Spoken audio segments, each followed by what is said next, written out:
목사입니다. 남의 교회에서 설교하는 건 떨립니다. 왜냐하면 이제 저희 교회는 저희 교인들을 제가 알고 그 사람들도 저를 아니까 눈빛만 봐도 서로 알잖아요. 근데 이제 여러분하고 저하고 처음 만난 거 아닙니까? 그래서 이제 저도 말씀을 전해야 되고 여러분도 말씀을 들으셔야 되는데 처음 갔기 때문에 우리가 관계를 맺지 못했는데 지금 여러분이 관계를 맺어 주셔야 돼요. 어떻게 맺죠? 눈빛으로 맺는 겁니다. 네, 지금 여러분이 막 졸리시고 힘드시면 여기는 나를 환영하지 않는 곳이구나 이렇게 생각하는 거고, 여러분 눈동자가 막 그냥 반짝반짝거리면서 막 그러시면 나를 반기주는 곳이구나 이렇게 생각하게 되는 겁니다. 아멘. 네, 박성준 목사님 오래 만났습니다. 미국 처음 유학 가서 같이 에몰에서 공부할 때 만났는데 그 말은 저는 박성준 목사님의 과거를 안다는 거죠. 아까 저랑 농구 얘기를 하셨는데 박성준 목사님은 여기서 여러분하고 같이 운동 좀 하시나요? 그게 특기인데. 목사님 보면 제가 놀란 게 있어요. 그냥 보면 홍금보 같다 이런 생각을 했습니다. 무슨 말이냐면 등치가 크시잖아요. 그러면 분해야 된단 말이에요. 힘이 있지만. 박성준 목사님하고 농구를 한번 해보시기 바랍니다. 빨라요. 저 몸이 어떻게 빠를까? 이 생각이 들 정도로 빨라요. 그래서 이제 둘이 사실 농구하면 여러 번 부딪히고 하는데 재밌었습니다. 외로운 힘든 유학 생활에 같이 늘 운동하면서 공부하면서 아주 좋게 잘 지냈는데 오늘 박성준 목사님 교회 와서 말씀 전하셔서 너무 좋고요. 여기 제가 딱 들어왔는데 교회가 너무 예뻐요. 그렇죠? 교회가 예쁜 건 중요합니다. 왜 중요하죠? 사람은 마음이 중요하지 겉에 보이는 게 중요하지 않습니다. 그런데 마음이 어떻게 보여요? 겉에 드러나는 걸로 보이죠. 예쁘다는 건 누군가 신경 쓰셨다는 거죠. 누구는 재단을 정리하고 저는 옛날에 개척교회 하면서 주중에 나와가지고 전선줄 같은 거 제가 다 치워야 됐어요. 개척교회 하니까. 그래서 어떤 때는 의자도 제가 다 치워보고 전선도 치워보고 교회 와서 주중에 와서 제가 여러 개 합니다. 하면요 하나님이 기뻐하신다 그런 느낌이 있어요. 하나님의 성전인데 아무도 관리 안 하는데 담임 목사가 주중에 와서 관리하니까 하나님 기뻐하신다 그런 생각이 있습니다. 여기 교회가 이렇게 깨끗하고 예쁘고 잘 정리된 거는 누군가가 계속해서 신경 쓰셨겠죠. 저걸 어떻게 더 바꿔볼까, 저 강대상을 예쁘게 해볼까, 꽃은 어떻게 해야 되나. 여긴 여러분 중에 누군가는 주님을 사랑하시는 마음이 계속적으로 여기에 반영돼서 이렇게 예쁘게 된 거죠. 그게 누가 했는지 모르지만 하나님은 그 마음을 아시는 줄 믿습니다. 아멘. 제 얘기를 잠깐 드리겠습니다. 저는 그게 중학교 2학년 때부터 교회에 제대로 나간 것 같아요. 그전에는 이렇게 교회 제대로 안 나가다가 중학교 2학년 때 하나님을 좀 특별한 방법으로 만났습니다. 여러분 어떻게 하나님 만나준다 처음 신앙이 시작하시는 순간 기억나십니까? 저는 중학교 2학년 때 교회를 다니긴 다녔지만 믿음이란 건 전혀 없었어요. 근데 어느 날 교회 수련회를 갔는데 그럼 어떻게 예배 중에 은혜 받는 경우도 있잖아요. 그게 아니라 그냥 중학교 여름 수련회 한 오후 1시에 벌건 대낮에 수련회장 저 구석에 잔디밭에서 친구가 훌쩍훌쩍거리고 우는 거예요. 그래서 어이 왜 울어? 탁 쳤는데 정신을 잃었어요. 네. 좀 있다가 정신이 들어보니까 그 친구랑 저랑 몇 명이서 예배당으로 옮겨와 있더라고요. 어떻게 옮겨와졌는지도 모르겠습니다. 근데 예배당에 딱 옮겨와 있는데 눈물이 콸콸콸콸 가슴이 불에 드인 것처럼 뜨겁고 기도가 입에서 주체할 수 없이 터져 나오는 거예요. 심지어 제 그때 기억에 제 마음이 정신이 한 2m 바깥에서 지금 저를 보면서 내 몸에 지금 무슨 일이 일어난 거야? 이런 순간이 있었습니다. 하나님의 성령의 강한 임재가 갑자기 그때 있었던 거예요. 사실 전혀 새로운 일은 아닙니다. 사도행전 2장에 어떻게 처음 제자들이 성령 받았어요? 불의 같이 갈라지는 성령이 각 사람에게 임해서 세상 사람들이 보기엔 세술에 취한 것처럼 사람들이 정신없이 방언하고 기도하고 뜨겁게 했던 거 아닙니까? 그러니까 사도행전 2장에 성령이 이렇게 내려오신 것처럼 저한테는 중학교 2학년 때 성령이 그렇게 내려오셨어요. 크게. 많은 사람들이 예수님 여러 가지 방법으로 믿지만 저한테는 아주 강권하시는 강압적인 하나님의 영어로 하면 오버웨밍한 건데 하나님이 그냥 젊은 중학교 2학년 몸속에 확 내려오셨어요. 그래가지고 제가 하나님을 믿게 된 그런 경우입니다. 저는 그때부터 모든 사람이 하나님 다 그렇게 믿는 줄 알았어요. 하나님이 불처럼 확 오셔가지고 경험하고 이렇게 믿는 줄 알았어요. 근데 이렇게 간증하다 보니까 아무도 그렇게 안 믿었더라고요, 주변에요. 여러분 중에서는 하나님이 나를 그렇게 세게 영적으로 오셨다. 그런 분 있으십니까? 저는 그때부터 그 궁금증이 생겼어요. 하나님 믿고 너무 좋은데 왜 나한테 그때 그렇게 찾아오셨을까? 여러 가지 방법으로 하나님이 우리의 마음도 터치하시고 인생에서 만나실 수 있지만 왜 그때 나는 그렇게 기이하고 기적적으로 그런 영적 경험을 통해서 하나님 만났을까? 늘 그런 궁금증이 있었습니다. 하나님 만나서 제일 좋았던 건 뭐냐면요. 제가 바뀌었어요. 사실 중학교 2학년 때까지 좀 문제아였습니다. 노상 친구들하고 싸우고 창피한 얘기지만 오락장하고 만학가게를 그렇게 열심히 갔어요. 중학교 2학년 때 공부도 물론 안 했죠. 공부 안 하고 맨날 컨닝도 했어요. 컨닝도 시험 때 컨닝도 하고 거짓말도 마냥 나였습니다. 중학교 2학년 때까지 그랬어요. 근데 하나님이 이렇게 확 오시니까 저는 이제 어떻게 바뀌었냐면 거짓말하는데 난 몰래 해야 되잖아요. 하나님이 이렇게 영적으로 확 오시니까 그때부터 이제 하나님의 임재가 삶에 느껴지는 겁니다. 그래서 거짓말 딱 하는데 누가 거짓말하는데 옆에서 보고 있어요. 어떻게 거짓말합니까? 컨닝을 하려면 몰래 해야 되는데 하나님 옆에서 딱 이렇게 보고 계신 것 같은 거예요. 그러니까 차차 바뀌더라고요. 거짓말도 멈추게 되고 커닝도 멈추게 되고 하나님의 임재가 내 삶에 있다는 게 저를 바꿨습니다. 그래서 그렇게 생각해요. 그때 하나님이 나를 그때 찾아오지 않으셨다면 아마 그 상태로 그대로 갔으면 계속 싸우고 계속 거짓말하고 아시겠지만 거짓말하면 이 바늘도둑이 소독된다고 처음에는 무슨 이유가 있어서 거짓말했을 거예요. 어느 날은 습관돼서 그냥 말만 하면 거짓말이 됩니다. 그런 얘기 있잖아요. 그렇게 가고 있었던 것 같아요. 아마 그대로 갔으면 고등학교 입시도 떨어졌을 것 같고 대학도 못 갔을 것 같고 길거리에서 깡패가 됐든지 아니면 실업자가 됐든지 어떻게 했겠죠. 근데 하나님이 그렇게 오셔서 저를 변화시키셔서 차례차례 제 인생이 바뀌어서 이렇게 보통 사람이 제가 되었습니다. 저는 그거 같아요. 하나님을 만난 기쁨은 뭡니까? 그분이 나를 바꿨다는 거예요. 하나님이 나의 구원자다. 뭘 구원해 주신 거예요? 나 같은 죄인을 구원해서 나가 좋은 사람으로 정상인 사람으로 주님 사랑하는 사람으로 주변 사람들에게 복 주는 사람으로 바꿔주신 것. 그게 큰 복입니다. 아멘. 제가 미국 시골 교회에서 목회하는데 아주 미국 시골 깡촌에서 목회한 적이 있어요. 완전히 백인 동네에서. 근데 어느 날 제가 담임 목사로 미국 시골 교회에 부임했더니 백인 할아버지가 저를 딱 찾아오셨어요. 목사님, 찾아오셨어요. 네. 그랬더니 저는 하나님이 특별히 사랑하는 사람입니다. 그러는 거예요. 그래서 좋으시겠어요? 이렇게 해야죠. 그죠? 어떻게 하나님이 특별히 사랑하십니까? 그랬더니 제가 젊었을 때 절벽에서 떨어졌습니다. 절벽에서 떨어졌는데 하나님이 천사를 보내 제 뒤를 딱 잡고 절벽에서 쫙 내려서 땅에 내려놓으셨어요. 이러시는 거예요. 어떤 일이 있었는지 모르겠어요. 나뭇가지에 걸려서 천천히 내려왔는지 정말 무슨 천사가 잡아줬는지 하여간 이분 간증은 절벽에서 떨어졌는데 죽지 않고 하나님이 나를 붙잡고 천천히 내려놨다는 거예요. 하나님이 저를 특별히 사랑하십니다. 그렇게 얘기하시는 거예요. 제가 아멘, 좋은 경험하셨습니다. 그래서 그 이후로 어떤 일이 생겼나요? 이렇게 제가 물었습니다. 근데 그분이 눈동자를 깜빡깜빡거리면서 제 질문을 이해 못하셨어요.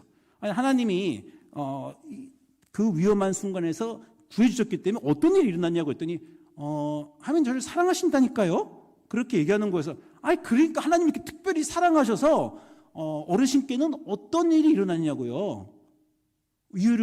질문을 이해 못하더라고요. 저는 지금 뭘 물어본 겁니까? 하나님의 그런 기적적인 임재가 있었으면 그 다음에 어떻게 바뀌었냐고. 그 일이 나를 그렇게 사랑해 주시고 나를 살려주셔서 그때부터 나는 이러이러한 사람이 되었다. 이 간증이 있어야 되잖아요. 그 간증이 없는 거예요. 그냥 하나님이 자기를 특별히 사랑했대요. 여러분 기독교의 간증은요. 내가 하나님을 만났더니 내가 의사가 되고 싶었는데 하나님을 만났더니 기도 열심히 하니까 하나님이 나를 의사로 만들어 주셨다. 이게 기독교인의 간증입니까? 그렇지 않죠. 저는 의사가 되고 싶은 사람이었는데 하나님을 만났더니 하나님이 내 마음을 움직여 나를 주의 종으로 만들어 주셨다. 또는 저는 의사가 되고 싶었는데 내 성공과 돈만 추구하는 의사였는데 하나님이 나를 만나서 나의 마음을 움직여 다른 사람을 도와주고 봉사하는 좋은 의사가 되었다. 이게 기독교의 간증입니다. 뭡니까? 하나님을 만나서 내가 바뀌었다는 거죠. 그분의 사랑과 그분의 임재와 그분의 존재 때문에 나의 삶이 바뀌었다. 이게 기독교인의 간증이 되어야 됩니다. 여러분 다 하나님 만나신 분이시잖아요. 그러니까 여러분이 이렇게 하나님 만나셨기 때문에 이곳에 있으신 줄 믿습니다. 그런 여러분은 모두 다 삶에 크나큰 변화가 있으실 거라고 또 믿어요. 그래서 기독교인들은 다 그 간증이 있는 겁니다. 그리고 선교 가서 뭐 합니까? 선교지 가서 그런 거예요. 내가 몇 살 때 나는 이러이러한 사람이었는데 하나님 만나서 그 이후로 이런 사람으로 변했습니다. 여러분도 예수님 만나고 하나님 만나시면 그 인생 변화받을 줄 믿습니다. 여러분이 깨진 것도 고쳐질 줄 믿습니다. 가정도 고쳐지고요. 여러분 성품도 고쳐지고요. 여러분의 인생 달라질 줄 믿습니다. 그게 간증이에요. 그게 성도입니다. 나에게 하나님이 오셔서 어떤 일이 일어났는가. 많은 기독교인들이 교회 오래 나오고 하나님 만났다 그러는데 삶에 변화가 없는 경우가 많이 있습니다. 예수님 말씀하셨잖아요. 나는 병자를 위해 왔다. 무슨 말입니까? 우리 모두 병자인데 죄인인데 예수를 만났더니 그분이 치료해 주셔서 건강한 사람이 되었다. 나의 죄가 씻겨지고 죄된 삶을 사는 게 아니라 다시 변했다라는 겁니다. 근데 어떤 분들은 그냥 인생이 좋아요. 예수님 만났는데도 여전히 똑같아요. 병자가 아니라는 겁니다. 나는 그분을 만났어도 그분이 나를 치료해 주실 게 없다. 그냥 내 인생을 더 잘 만들어 주셨다. 그건 기독교인의 간증이 아닙니다. 그래서 예수님을 만나서 예수님과 교제하고 그분의 성품을 배우고 그분과 닮아가는 것. 이게 기독교인의 삶이에요. 우리가 예수님을 만나는 게 너무 중요합니다. 그래서 저는 아이들이 셋이 있는데 박 목사님 넷이잖아요. 박 목사님 딱 만나면 내가 졌다. 뭐 이런 생각을 제가 부럽다. 전 5명 만들어서 꼭 농구팀 하고 싶었는데 3명에서 멈췄어요. 아내가 거기까지 원했습니다. 뭐 그렇게 생각했는데 어쨌건 아이들 태어나고 늘 그렇게 기도했습니다. 부모님들 아이들 위해서 기도해 주시잖아요. 아이들 기도할 때 주님 아이가 좋은 배우자 만나게 해주십시오. 좋은 친구 만나게 해주십시오. 좋은 선후배와 동료 만나게 해주십시오. 늘 그렇게 기도했습니다. 왜냐하면 좋은 만남과 교제가 그 인생을 바꾸잖아요. 그리고 가장 중요하게 예수님 만나게 해주십시오. 예수님 만나서 내 아이가 예수님과 깊은 관계, 좋은 교제에서 그 인생의 평생에 예수님이 그를 빚어주시옵소서 이렇게 늘 기도합니다. 기도만 하면 되나요? 더 해야죠. 뭘 더 합니까? 아이가 예수님을 만날 자리로 데려가야 돼요. 우리가 아이의 마음을 바꿀 수는 없어요. 강요할 수도 없어요. 그런데 은혜가 되는 자리에 가는 겁니다. 아이들을 예배당에 가서 앉혀놓고 교회 수련회 가서 앉혀놓고 새벽 기도 갈 때 꼬셔가지고 같이 가고 저는 딸을 선교지를 데려가려고 그랬더니 안 간다 그러는 거예요. 근데 그때쯤에 애가 굉장히 좋은 노트북을 컴퓨터를 갖고 싶은데 저는 싼 거 사주겠다 했더니 비싼 거 사달래요. 그래서 내가 그 비싼 걸 내가 어떻게 사주냐 우리 가정에 이렇게 말했어요. 근데 어느 날 딸을 위해서 기도하는데 주님 얘를 꼭 제가 선교지에 데려가고 싶습니다. 어떻게 하면 좋을까요? 마음을 안 벗기는데 갑자기 생각났어요. 랩탑을 좋은 걸 사준다 그러자. 딸한테 가서 선교 가면 네가 원하는 그 랩탑 사줄게. 애가 진짜네요. 진짜다. 저랑 아내랑 그 얘기했습니다. 우리가 쓴 돈 중에 제일 잘 썼다. 돈은 비싼 랩탑을 사줬지만 그걸 딸을 선교지에 데려갔어요. 저는 아이를 바꾸지 못하지만 아이가 가서 예수님 만나고 은혜 받을 수 있는 자리에 자꾸 데려가는 겁니다. 그래서 아이를 예배 때도 뵙고 오고 여러분 가시는 곳도 가고 우리도 은혜 받는 자리에 가야 돼요. 여러분 지금 복 받으신 분들입니다. 왜 그렇습니까? 은혜 받을 자리에 오셨어요. 은혜는 전적으로 하나님이 주시는 거지 우리가 찾아서 얻을 수 있는 게 아닙니다. 하나님이 주실 때 어떻게 해요? 부지런히 주시는 그 자리에 가 있어야 됩니다. 저는 목사지만 지금도 저희 지역 산호세에 어디 한국에서 좋은 목사님 오셨다. 이웃교회에서 부흥회 한다. 저 뛰어갑니다. 오늘 혹시 그 부흥회 가서 말씀 듣고 나에게 또 은혜가 올까. 그래서 좋은 자리에 여러분 잡고 가셔야 됩니다. 자, 그렇게 여러분이 아이들을 키우시고 여러분이 좋은 자리에 가시는데 하나님과 늘 기도하시고 그 말씀 속에서 하나님께 노출되셔야 하는데 제가 오늘 특별히 오늘 말씀은 시편 116편 찾았습니다. 자, 이제 화면이 뜨나요? 화면이 이제 제가 116편을 찾았는데 제가 오늘 116편을 찾은 것은요. 여러분도 성경 통독 하시잖아요. 저는 성경 통독을 하다가 교인들하고 성경 통독하다가 시편 116편 읽었는데 갑자기 첫 번째 구절이 크게 마음에 왔어요. 여러분 시편은 아주 사랑받는 책이죠.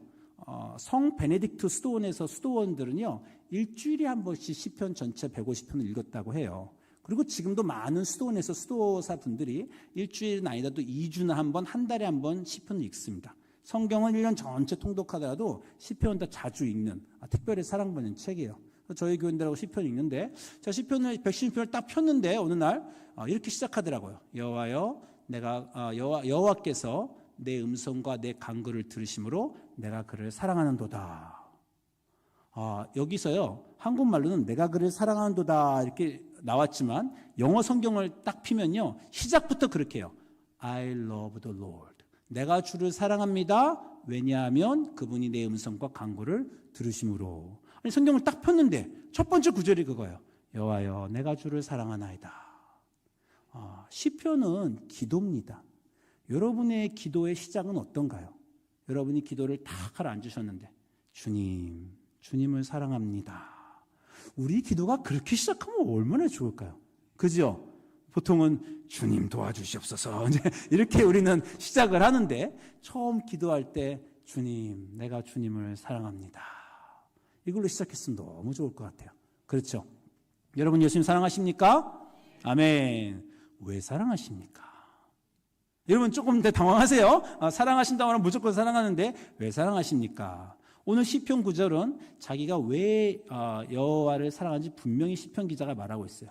여호와가 내 음성과 간구를 들으심으로 내가 그를 사랑하나이다. 여러분도 그런 간증하실 수 있습니다. 여러분 예수님 왜 사랑하십니까? 나의 음성을 들어주시니까요. 누가 여러분의 음성을 들어줍니까? 여러분 배우자가 들어줍니까? 내 인생에 내가 괴로운 것, 내 마음에 있는 것, 아무도 몰라주는 나만의 고통, 내 인생의 문제들, 내가 입을 열어서 누구에게 갈 수 있을까요? 내 음성을 들어주신다는 거예요.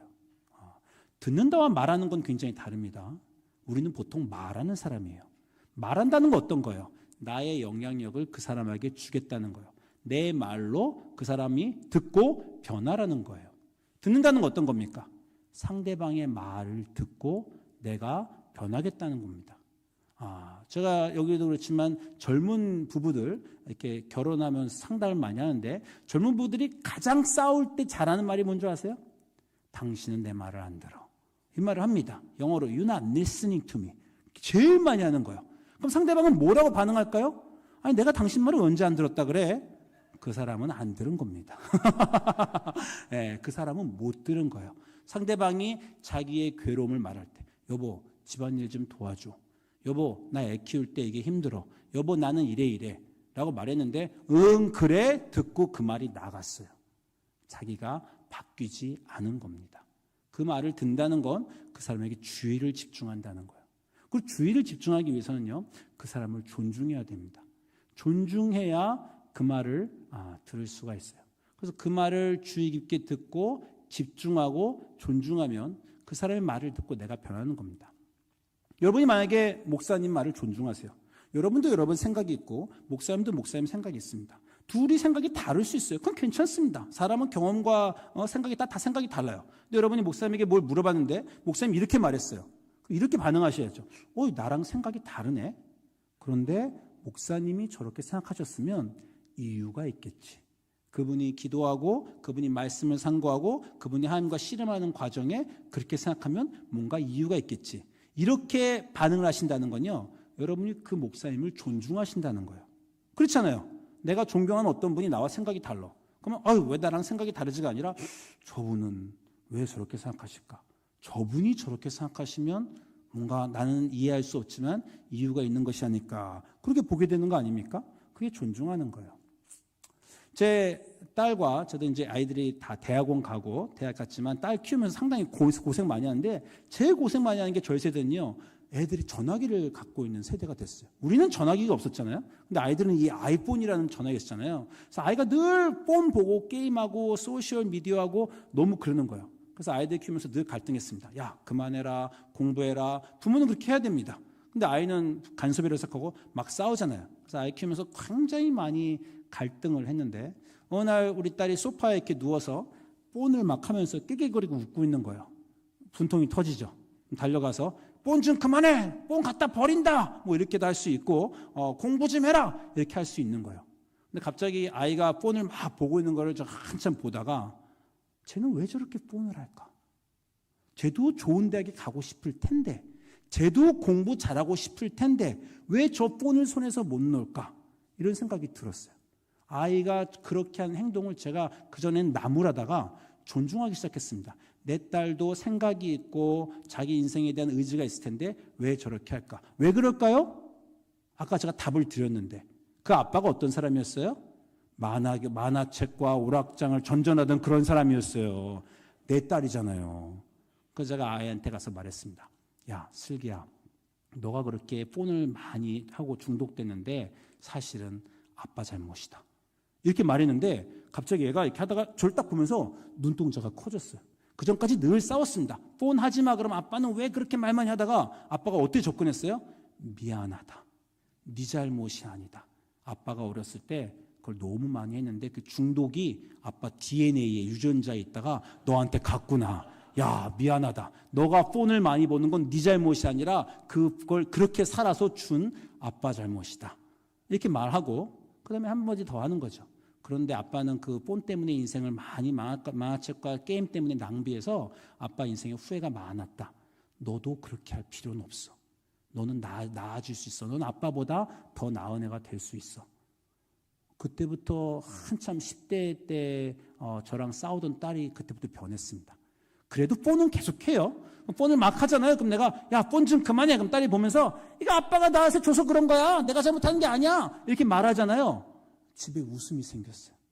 그전에 싸웠습니다. 근데 아이가 낄낄거리면서 아빠한테 웃으면서 이건 아빠가 나한테 줘서 준 나쁜 DNA야. 그리고 웃으면서 얘기하지만 고쳐지기 시작했어요. 내가 나를 내려놓고 상대방을 존중하고 상대방의 이유에 대해서 궁금해야 하니까 제가 변하는 겁니다. 아이를 변하게 하는 게 아니에요. 우리가 변하지 않으면 주변에 아무도 변하게 할 수 없어요. 나의 배우자도 나의 아이들도 친구들도 우린 계속 너 그러지 마. 너는 왜 그딴 방식이야. 계속해서 말하잖아요. 아무도 변하지 않습니다. 우리에게 필요한 사람은요, 말해주는 사람이 아니라 우리 말을 듣는 사람이에요. 오늘 시편 기자가 뭐라 그런다고요? 여호와여, 내가 여호와를 사랑하나이다. 내 말을 들어주는 건 하나님밖에 없습니다. 하나님이 내 음성을 들어주셔서 너무 감사하다는 거예요. 그런데 놀랍게도 그 다음 구절을 보면요, 그 다음 구절 3절을 보면 이렇습니다. 처음에 여호와께서 내 음성과 내 간구를 들으심으로 내가 주를 사랑하노다. 그의 귀를 내게 기울이셨으므로 내가 평생에 기도하리이다. 이렇게 말하고요. 그 다음 3절에 딱 갔더니 이렇게 말합니다. 사망의 줄이 나를 두르고 스올의 고통이 내게 이름으로 내가 환난과 슬픔을 만났을 때. 아니, 여호와께서 내 기도를 들어주시면 문제가 해결돼야 되잖아요. 주님, 힘듭니다. 이게 어렵습니다. 어떻게 이 문제를 이렇게 오래 나게 붙잡고 안 놔주십니까? 고쳐주시옵소서. 기도하고 하나님이 내 음성을 들으셨다고 믿었어요. 그럼 우리는 문제 해결을 기대합니다. 해결이 안 나더라는 거예요. 이건 우리만 겪은 게 아니라 시편 기자도 이 문제를 겪었습니다. 그래서 내가 주를 사랑합니다는 고백 바로 다음에 나오는 고백이 사망의 줄이 나를 두르고 스올의 고통이 내게 임하고 환난과 슬픔이 있다고 고백하는 겁니다. 하나님이 우리의 음성을 들으십니다. 들어주세요. 들으시는데 여전히 우리의 인생에 어려움이 있습니다. 우리가 가장 사랑하는 시편 23편. 여호와는 나의 목자시니 내게 부족함이 없으리로다. 어느 순간에 나온 세상이에요? 어느 순간에 내 인생의 모든 문제가 다 잘 풀려서 내 인생에 부족함이 없다 그런 거예요? 그렇지 않습니다. 내가 여전히 사망의 음침한 골짜기를 걸어가고 있는 그 동안에도 여호와는 나의 목자시니 내게 부족함이 없으리로다라는 고백이 나오는 거예요. 어려운 분들이 있습니다. 왜요? 어려움이 없는데 어떻게 기도합니까? 어려움이 없으면 기도하지 않습니다, 우리는. 근데 기도하지 않으면 어떤 일이 생겨요? 아까 하나님이여 내가 주를 사랑하나이다. 주께서 내 음성은 언제 들립니까? 내 기도 중에 드리는 거죠. 내 기도 중에 내가 드리는 음성을 하나님이 들으십니다라고 고백했는데 우리가 기도하지 않으면 하나님이 들으시는 줄 모르고 우리 어떻게 하나님께 사랑을 고백합니까? 계속해서 기도하기 때문에 어려움이 있어서 우리를 기도하게 만들고 그 기도가 어려움 가운데 붙들고 씨름하는 가운데 우리를 더 깊은 하나님과의 관계로 이끌지 않습니까? 우리 인생에 배운 인생의 가장 중요한 교훈들 언제 배운 거예요? 인생이 가장 어려울 때, 가장 하나님과 씨름할 때, 하나님과 씨름하고 왜 이럽니까? 라고 고민할 때 그런 답을 얻은 것들이죠. 제 인생에 어려운 적이 한 번 있었어요. 이렇게 얘기하고 싶습니다. 매일 밤을 베갯잎을 적셨어요. 매일 밤 저녁에 자기 전에 눈물이 나오더라고요. 왜 이렇게 이런 일이 내 인생에 벌어졌을까? 애가 조금 힘들었습니다. 애가 힘드니까 늘 노상 눈물이 나와요. 그러다가 어느 순간에 이제 성경을 우리가 읽으니까 성경 구절로 이제 하나님한테 불평을 하기 시작합니다. 욥기 7장 가면 이런 말이 있어요. 내가 바다입니까? 내가 바다 용입니까? 도대체 나한테 왜 그러세요? 예, 내가 그냥 하나의 사람인데, 연약한 사람인데, 내가 바다도 아니고 바다용도 아닌데 왜 이렇게 나를 쳐대십니까? 제가 너무 힘들 때 그런 고백을 했어요. 그랬더니 하나님이 기도 중에 음성을 들어주잖아요. 너가 바다나 바다용보다 더 크다. 너가 그 바다용보다 더 대단하기 때문에 내가 너에게 이 정도의 고통은 네가 감당할 수 있을 거라고 생각한다. 그런 음성을 들었습니다. 그러면 그 단계를 우리는 뛰어넘게 되죠. 인생을 겪다가 인생을 살면서 이런 생각을 하게 돼요. 인생은 파도야. 늘 파도가 온다. 여러분 그런 생각하시죠? 하나의 어려움을 겪어내면 그 다음 어려움이 또 와요. 이번에 잘 겪어냈으면 평안할 것 같은데 어려움이 또 와요. 인생은 파도구나. 그런 생각이 듭니다. 그 다음 단계를 넘으면 어떤 고백이 나옵니까? 인생은 폭풍이야. 파도가 아니라 폭풍이 매해 몰려오죠. 그 폭풍을 지나고 나다가 이제 그 다음 단계를 나가면 어떤 얘기가 나옵니까? 인생은 태풍이야. 그렇게 말이 됩니다. 태풍이라고 말하는 건 폭풍하고 뭐라 다른 줄 아십니까? 태풍은 매해 올라와요. 7월 달 되면 올라와요. 네. 아이들이 집에서 교회에 있거나 교회에 어떤 문제가 생기면 이제 이렇게 생각합니다. 7월 달이 됐구나. 7월 달이 꼭 됐다는 게 아니라 그때가 됐구나. 어쩐지 올해는 좀 평안하다 싶었다. 그럴 리가 없었지. 이건 태풍이 매 올라오잖아요. 어느 날 태풍이 안 올라왔어요. 올해도 안 올라오고 내년도 안 올라옵니다. 큰일 난 겁니다. 지구가 망한 겁니다. 여러분 인생에서 어려움이 늘 옵니다. 어느 날 딱 멈추셨잖아요. 고민하셔야 돼요. 하나님이 더 이상 나를 안 사랑하시나? 더 이상 나를 훈련하실 생각이 없으신가? 더 나를 다음 단계로 몰고 가지 않으시려나? 왜 이제 내 인생이 이렇게 조용하지? 그렇게 생각하셔야 돼요. 그러니까 다윗도 인생의 어려움을 다 겪고 나서 자식들과 문제, 인생에 어려운 거 많았잖아요. 잘 지나가고 그렇게 평화롭게 죽었습니까? 아니잖아요. 말년에 또 인구조사 일이 또 일어나잖아요. 하나님이 다시금 우리를 초청하십니다. 뭘 초청하시는 거예요? 너는 이제 더 큰 문제도 감당할 수 있는 사람이다. 고통이 안 오게 해주십시오 기도하는 게 아니라 뭘 기도하는 겁니까? 이 고통이 왔지만 고통에 삼켜져서 무너지는 사람이 아니라 이 고통도 감당하고 어느 날은 내가 감당하는 이 고통 때문에 내 주변에 내가 나무가 되어 내 주변의 사람들이 거기서 쉼을 누리는 그런 사람이 되게 해 주십시오. 남의 짐도 져줄 수 있는 사람이 되게 해 주십시오. 나 한 사람으로 인해서 나의 봉사와 나의 사랑과 나의 삶으로 내 주변의 모든 사람이 복을 받게 해 주십시오. 이런 고백이 나와야죠. 하나님이 아브라함을 찾아오셨어요. 뭐라고 하셨습니까? 내가 너에게 복을 주겠다. 너에게 땅을 주고 많은 자손을 주겠다. 우리는 거기까지만 들었어요. 거기까지 얘기하셨습니까? 더 얘기하셨죠. 내가 너에게 복을 주겠다. 그래서 너는 복이 될 것이다. 복이 된다는 건 뭡니까? 여러분이 복이 되어 여러분 주변의 모든 사람이 복을 받는다는 거예요. 내가 복을 받는 게 아니라 나를 통해 복이 나아가는 사람이 되는 겁니다.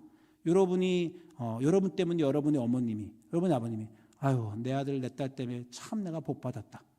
여러분의 형제자매가 내 오빠와 내 동생 때문에 내가 참 복 받았다. 여러분 목사님이 그 집사님, 그 권사님 때문에 내가 교회에서 버티지. 그분 때문에 내가 복 받았다. 여러분 친구가 그분 때문에 내 이 어려운 삶이 조금 더 가벼워졌다. 그분 때문에 내가 복 받았다.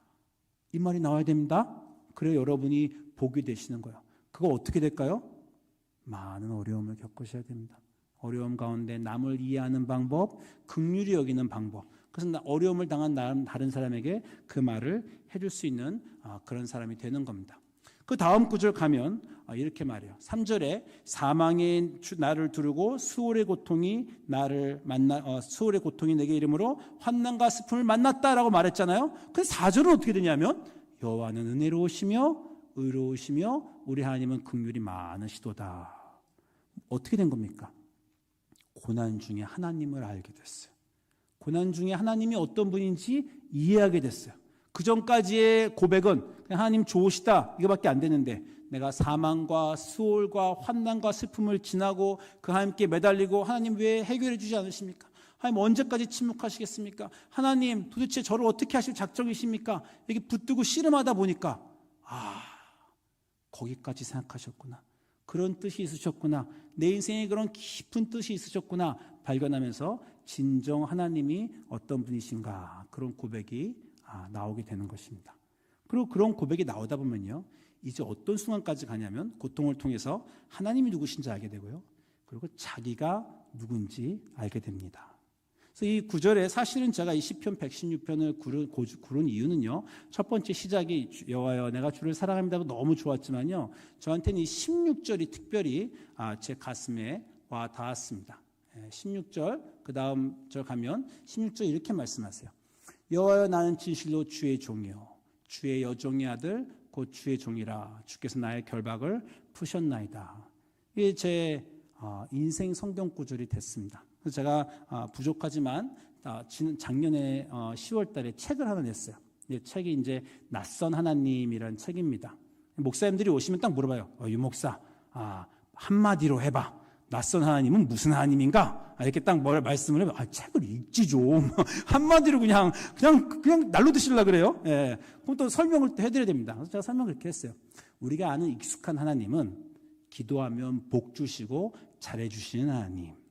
그런데 제가 이 책에서 쓰려고 하는 낯선 하나님은 우리를 그냥 복 주시고 문제 해결해 주시는 분이 아니라 인생의 어려운 자리까지 끌고 가셔서 거기서 우리를 거듭나게 해주시고 훈련해 주시고 우리를 더 나은 하나님으로, 더 나은 사람으로 만들어주시는 그런 하나님. 그래서 제가 그런 하나님을 낯선 하나님이라고 책을 쓰고 글을 썼습니다. 제가 이렇게 다른 분들에게 말씀을 드려요. 그리고 이 책 서문에 헌정하는 사에 제가 오늘 구절인 시편 116편 16절을 썼습니다. 여호와여 나는 진실로 주의 종이요 주의 여종의 아들 곧 주의 종이라 주께서 나의 결박을 푸셨나이다. 자, 이 구절을 왜 쓰게 되었냐면요.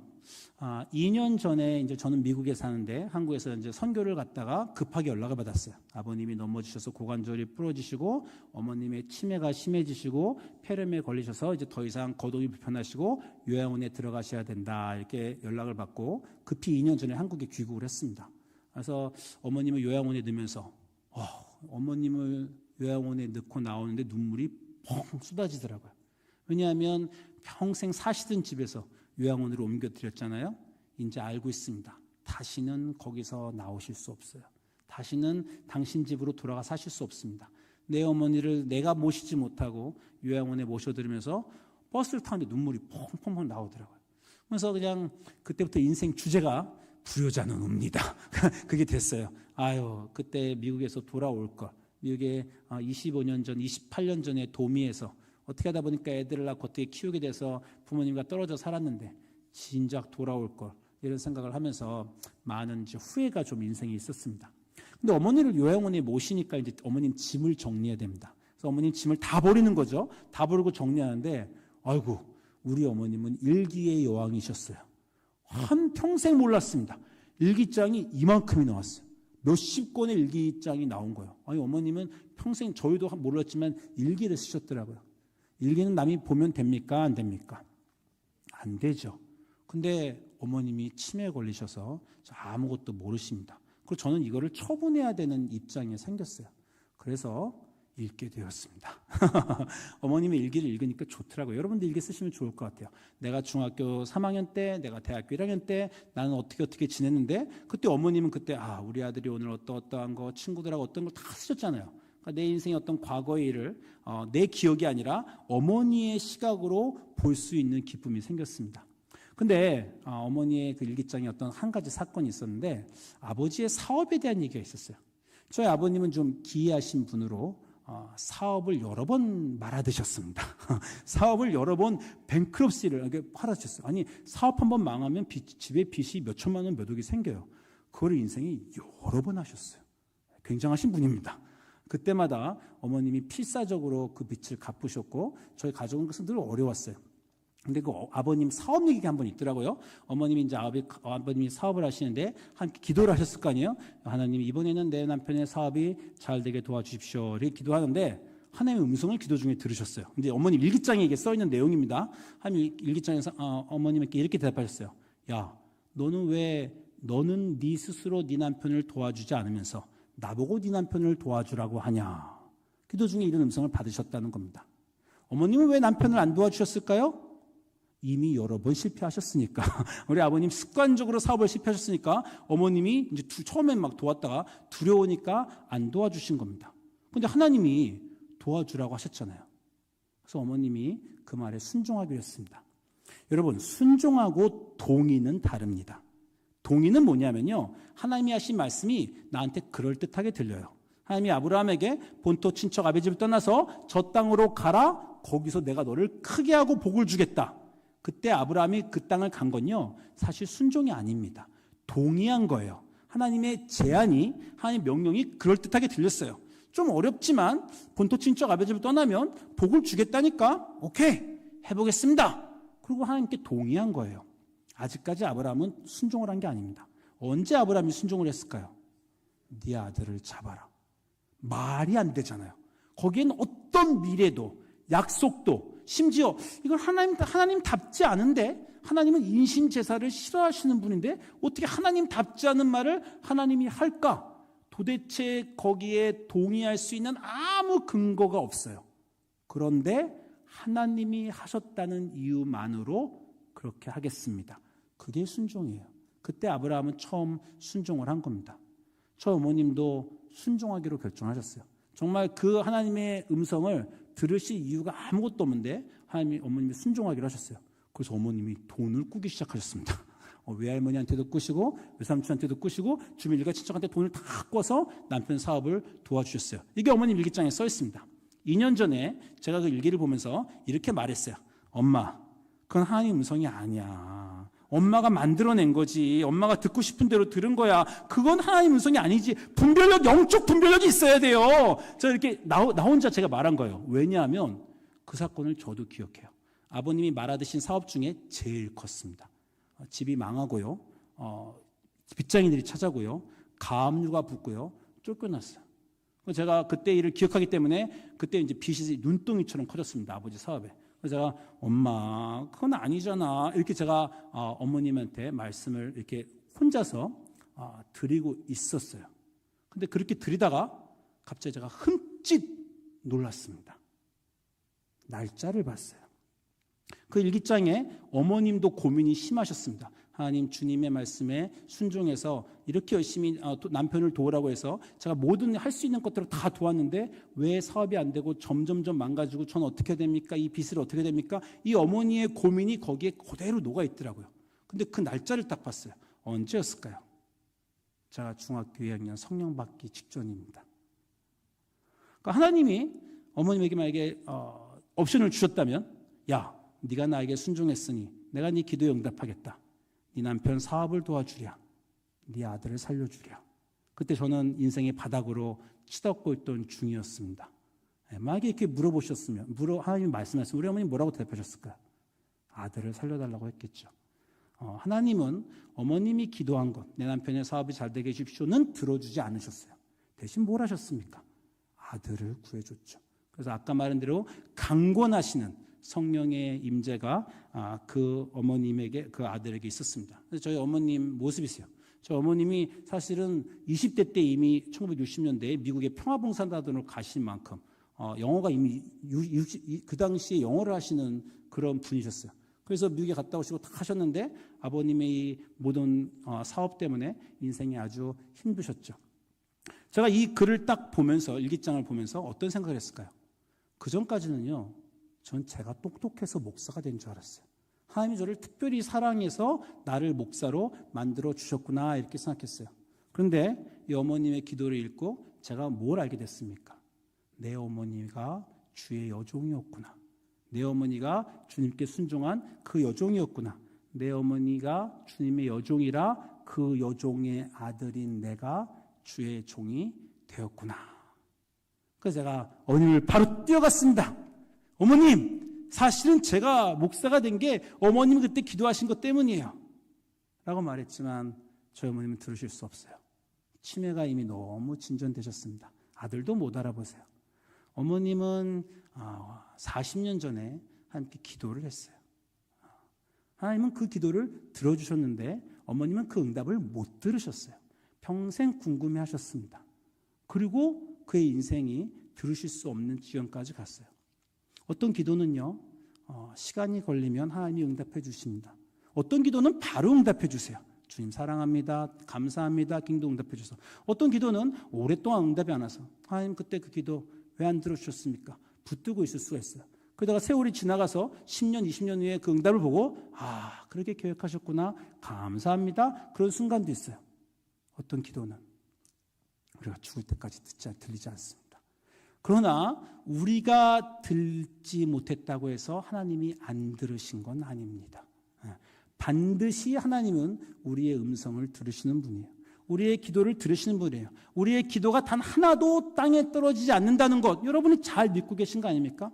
여러분이 여러분의 삶을 위해서 기도하신 것, 여러분 배우자를 위해서 기도하신 것, 여러분의 자녀를 위해서 기도하신 것, 그런데 왜 변화가 없습니까? 붙들고 계신 것, 하나님은 들으셨습니다.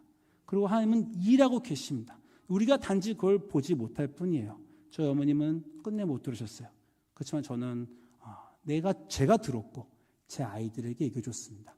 너의 아빠가 목사가 된 것은 사실은 너의 할머니의 어떤 믿음의 땡으로 우리가 여기까지 온 것이다. 우리가 듣지 못했다고 해서 하나님이 듣지 않으신 것은 아니고 우리가 보지 못하고 했다고 해서 하나님이 일하지 않은 것은 아닙니다.